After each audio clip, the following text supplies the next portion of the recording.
আচ্ছা, আপনি যে মেয়েটার কাছে ছ্যাঁকা খাইলেন, সে মেয়েটা কেমন আছে, কোথায় আছে? খুব ভালো আছে, বিয়ে করছে, স্বামী সংসার নিয়ে আছে। Brilliant, brilliant.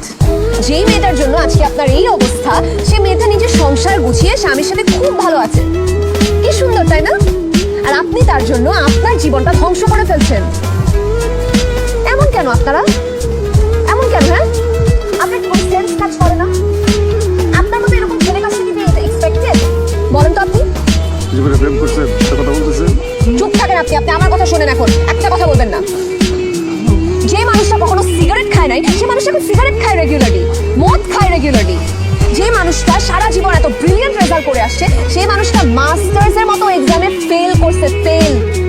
যে মানুষটার কাছে পড়ার জন্য ছেলেমেয়েরা পাগল থাকতো, মাশরুর স্যার করতো, সেই মাশরুর স্যার এখন টিউশনই করতে পারে না। চিন্তা করেছেন আপনি একবারও?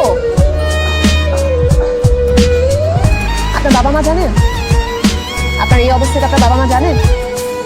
জানেন। এতটুকু আপনার সেন্স আছে, আপনি এতটা স্বার্থপর, আপনি আপনার বাবা মাকে জানাননি।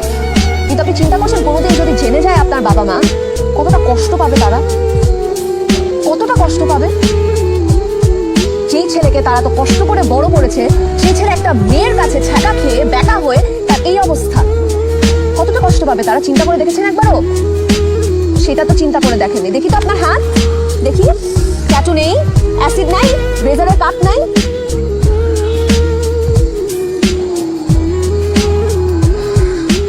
দেখেন, আমি আপনার কাছে কৃতজ্ঞ।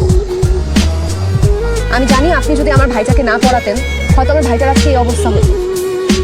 আমার ভাই যে শুধু A+ পেয়েছে সেটা না, আপনি আমার ভাইকে একজন ভালো মানুষ হিসাবে গ্রো করতে সাহায্য করেছেন। এটার জন্য আমি আপনার কাছে অনেক কৃতজ্ঞ। কিন্তু এখন আমার পালা। Now it's my turn.